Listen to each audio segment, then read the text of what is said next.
Hello friends, आपका स्वागत है आपका अपने YouTube channel power study material पे। तो मैं नीतीश कुमार, जहाँ तक मैं आप देख रहे हैं ये 9th क्लास का है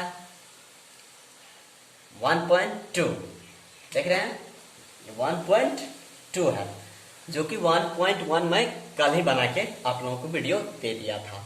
तो चलिए ये सवाल देखिए, नीचे दिए गए कथनों में सही कथन को चुने और कारण का उत्तर बताएं। मतलब ये 3 ऑप्शन आपको दिया हुआ है नंबर वाइज दिया हुआ है आपको। देखिए और बोल रहा है इसमें से कौन सही है। अरे सही है तो क्यों सही है, कौन गलत है क्यों गलत है, इसी पे आधारित है। क्यों कैसे और सही, इसका मेन उद्देश्य है सही को चुनना है। इसमें इसका मेन पर्पस क्या है, सही को चुनना है। देखिए इसमें से कौन सही है, यदि आप जानते होंगे तो कमेंट करके हमको बताइएगा। देखिए प्रत्येक अपरिमेय संख्या एक, ये संख्या है एक वास्तविक संख्या होती है। तो पहले तो आपको ये जानना पड़ेगा अपरिमेय संख्या और वास्तविक संख्या क्या, नहीं जानना पड़ेगा दोस्त। प्रत्येक अपरिमेय संख्या एक वास्तविक संख्या होती है, आप ही बोलिएगा, ठीक है। तो देखिए आप लोग जानते होंगे तो हमें आप कमेंट करके बता ही दीजिएगा जो वास्तविक संख्या किसे कहते हैं और अपरिमेय संख्या किसे कहते हैं। तो फिलहाल मैं बता रहा हूं अपरिमेय संख्या। तो आप परिमेय का परिभाषा जानते हैं क्या, जो भिन्न p बाय क्यू के रूप में लिखा जा सकता है। q is equal to not zero, q के बराबर जीरो नहीं होगा। कल वाला वीडियो में मैं बता दिया है पहले से, कल वाले वीडियो में मैंने पूरे डिटेल कर दिया था परिभाषा का जो भी था। इसी टाइप का सवाल आप देख लीजिएगा, 4 नंबर में होगा। तो अपरिमेय संख्या, जो परिमेय संख्या नहीं होगा वही न होगा अपरिमेय संख्या। तो इस प्रकार हम कह सकते हैं जिसे हम परिमेय संख्या के रूप में व्यक्त नहीं करते हैं उसे ही अपरिमेय संख्या कहते हैं, कह सकते हैं। जिसे हम अपरिमेय संख्या किसे कहते हैं, जिसे हम परिमेय संख्या के रूप में व्यक्त नहीं करते, मतलब लिख नहीं सकते हैं, उसे ही हम अपरिमेय संख्या कहते हैं। कहने का मतलब है, नीचे चलिए, जिसे हम परिमेय संख्या के रूप में व्यक्त नहीं कर सकते हैं उसे क्या कहते हैं, अपरिमेय संख्या कहते हैं। कहते हैं कि नहीं, अपरिमेय संख्या कहते हैं। यहां तक जान गए। अब देखिए आप बोलिएगा अपरिमेय तो जान गए सर, लेकिन वास्तविक संख्या किसे कहते हैं। तो वास्तविक संख्या बता देते हैं। वास्तविक संख्या हम उसे कहते हैं परिमेय संख्या और अपरिमेय संख्या के समूह को वास्तविक संख्या कहते हैं। देख रहे हैं,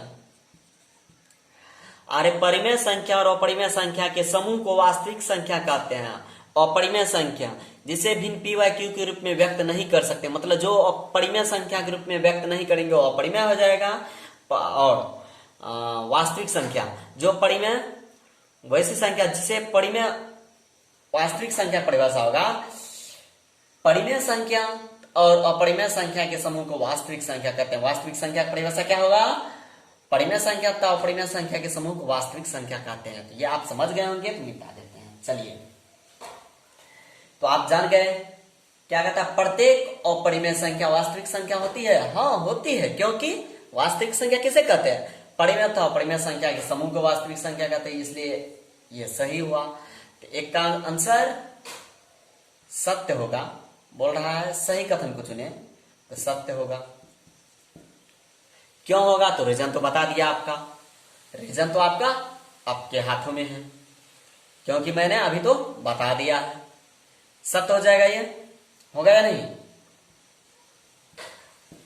सत्य हो गया। अब दूसरा देखिए, दूसरा क्या है,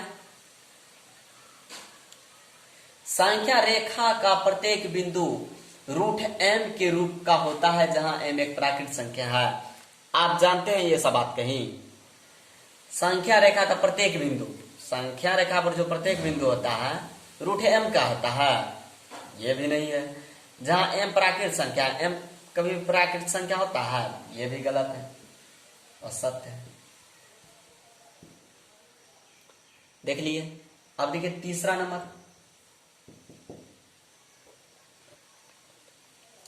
प्रत्येक वास्तविक संख्या एक अपरिमेय संख्या होती है।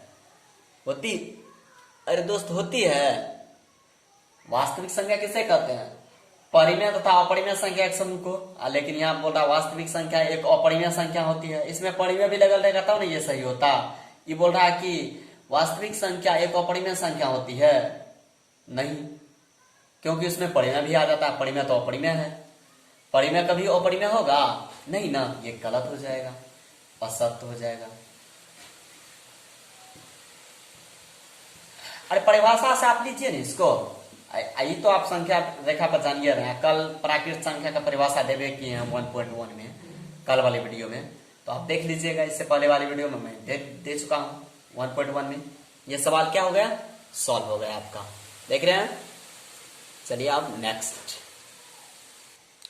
देखिए, ये दूसरा नंबर सवाल है। क्या सभी ऋणात्मक पूर्णांकों के वर्गमूल अपरिमेय होते हैं? यदि नहीं, ये तो आप सवाल कह दिया है, नहीं, इसका मतलब नहीं होगा। क्या सभी धनात्मक पूर्णांक के वर्गमूल अपरिमेय होते हैं? नहीं। यदि नहीं तो एक ऐसी संख्या के वर्गमूल का उदाहरण दीजिए जो परिमेय है। तो आंसर होगा नहीं। आंसर क्या हो जाएगा? नहीं। अरे उदाहरण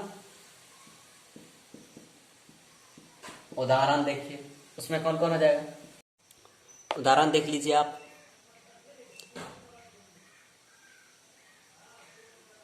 देखिए उदाहरण 4 लीजिए, 2 हो जाएगा, हो रहा। अब देखिए √9 लीजिए, 3 हो जाएगा।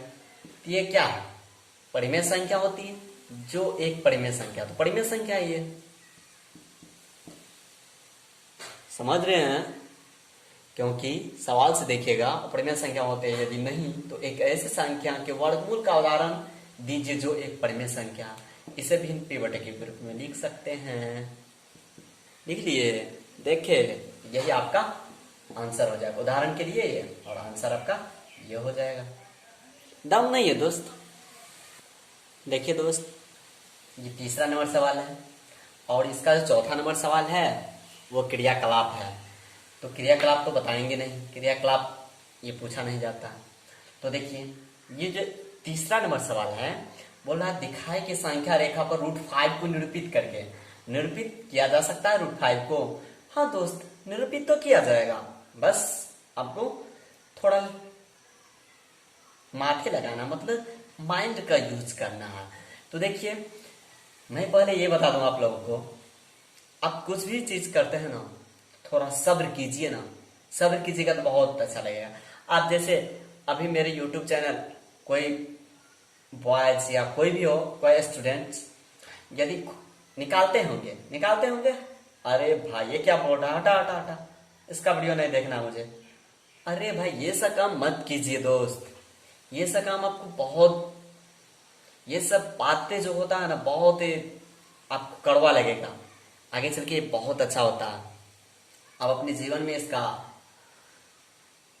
यूज कीजिए। तो देखिए मैं यही कहूंगा, यदि आप इस चैनल पे आए हैं पहली बार, यदि इस चैनल पे पहली बार, तो किस चैनल पे? पावर स्टडी मटेरियल पे। यदि आप पहली बार आए होंगे ना, तो चैनल को सब्सक्राइब कर लीजिएगा, लाइक तो कीजिएगा ही, और शेयर भी कर दीजिएगा दोस्त। तो चलिए इस सवाल की ओर हम सीधे ले चलते हैं आप लोगों को। तो पहले आप संख्या रेखा पहले खींचे, उस पर आप संख्या रेखा दर्शाइए। सॉरी, यहाँ मिडिल पॉइंट है, 0 लेंगे, -1, -2, -3, इसको मिटा दे रहे हैं, -4, -5, -6। अरे 2 तक भी ले सकते थे, 5 तक भी ले सकते थे, कोई बात नहीं, वहां तक ले लिए तो ठीक है। 1 2 3 4 5 6, ये प्लस वाला, ये माइनस वाला है। और इन दोनों के बीच की दूरी हम तो वैसे लिख दिए मार्कर से, तो आप थोड़ा इन दोनों के बीच की दूरी नाप के ही लीजिएगा दोनों साइड। यहाँ पे कितना रखे, उस साइड भी उतना ही रखना है। तो चलिए, तो यहां देख लीजिए, हमको तो √5 दर्शाना है संख्या रेखा पर। तो चलिए यहां से यहां जाते हैं। ऐसा काम क्यों किया पता है? देखिए ना, एक सेकेंड, अरे आप लोग देखते रहिएगा, थोड़ा सब्र कीजिएगा। ये हुआ, यहां से यहां तक की दूरी आपको पता है 1, और यहां से यहां तक का भी दूरी 1 है दोस्त।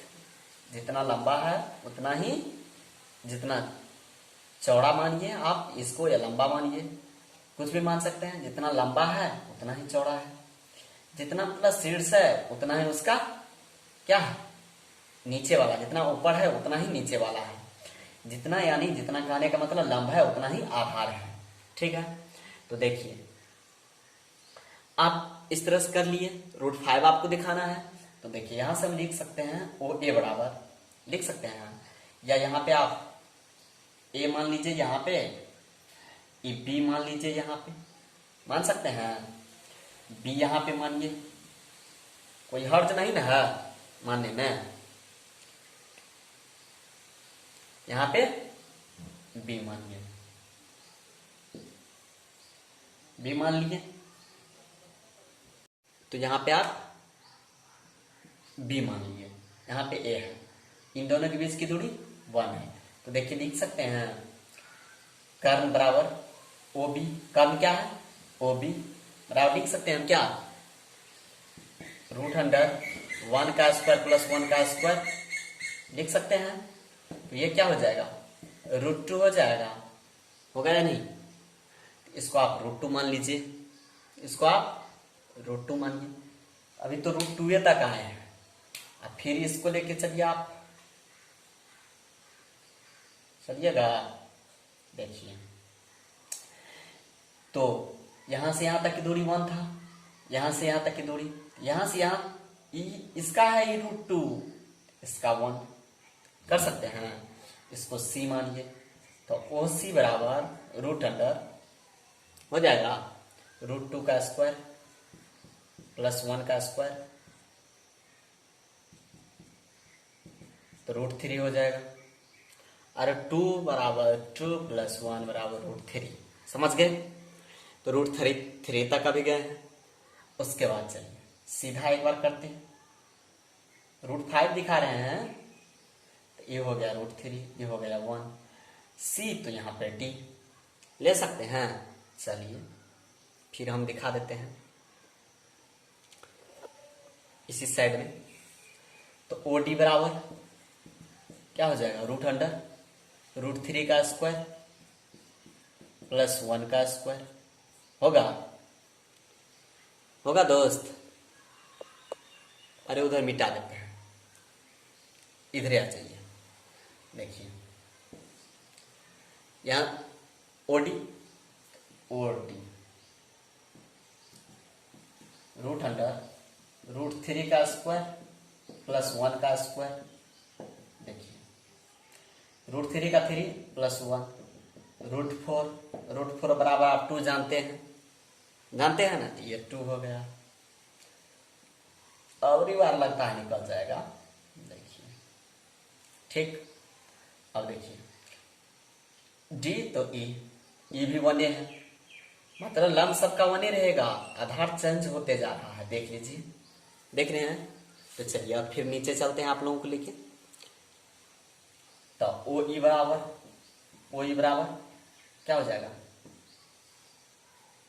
तो 2 का स्क्वायर प्लस 1 का स्क्वायर बराबर 2 का स्क्वायर 4 प्लस 1 बराबर √5 हुआ। ये √5 है, देख लीजिए अच्छे से। यही तो आपका दर्शाने के लिए बोल रहा था कि नहीं? तो ये जो है तो 1, बस लंब सबका 1 रहेगा और कर्ण पे इसके बराबर मैं सूत्र लिख दे रहा हूं, जैसे आपको ओ ई बराबर इस सब में लग जाएगा, ओ बी में लगेगा, ओ सी में लगेगा, ओ डी में लग जाएगा। तो देखिए रूट अंडर यहाँ आधार है, ई लंब है, तो कर्ण बराबर कर्ण, इसको हम कह सकते हैं कर्ण, कह सकते हैं कर्ण बराबर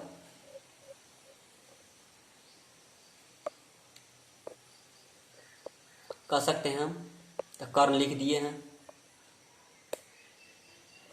तो देखिए कर्ण, कर्ण बराबर हो जाएगा लंब स्क्वायर प्लस आधार स्क्वायर। तो वही काम कर रहे हैं सब में, ठीक है। तो फिगर आप बस आपको फिगर समझना है, फिगर समझ गए हो गया। तो चलिए हम एक बार और फिगर बता दे रहे हैं, इसको मिटा देते हैं, बड़ा बताते हैं। सॉल्व तो आप जान गए होंगे, यहाँ पे 0 लेंगे, -1 -2, ये 1 लेते हैं, ये 2 लेते हैं। देखिए यहाँ से 1 पे गए, आप ग्राफ वाला कॉपी भी ऐसा काम कीजिएगा, 1 ये 1 तो ये भी 1, तो ई पॉइंट ए माने हैं, इसको बी माने, ये कितना निकल गया, √2 निकल गया। अब यहाँ से यहाँ जाते हैं तो फिर वही बात, 1 तो E2 है, तो ये निकल गया हमको √3, इसको क्या माने, सी माने हैं। अब देखिए यहाँ से यहाँ जाते हैं, ठीक, तो ई माने हैं, डी मानते हैं इसको, तो ये √3 तो 1 तो 2 निकल गया। अब यहाँ से यहाँ जाते हैं तो देखिए वही बात है, तो देखिए ओ ई हो गया, चूंकि ओ ई बराबर, तो ओ ई तो √2 का स्क्वायर और 1 का स्क्वायर तो √5 हो गया। देख लीजिए ओ बी, पहले ओ बी निकालेंगे, ओ सी निकालेंगे, ओ डी निकालेंगे, ओ ई निकालेंगे, इस तरह से निकालते जाइएगा, तो आपका ये सॉल्व आ जाएगा √5। तो इस बिंदु पे आपको √5 को दर्शाना है। तो संख्या रेखा मांग रहा था, दर्शा दिया, ठीक है। थैंक यू दोस्त। यदि आप इस चैनल में पहली बार आएंगे तो चैनल को सब्सक्राइब कर दीजिएगा, लाइक कर दीजिएगा, शेयर तो कीजिएगा ही दोस्त। थैंक यू दोस्त। तो आज के लिए बस इतना ही, आपका ये चैप्टर खत्म हुआ।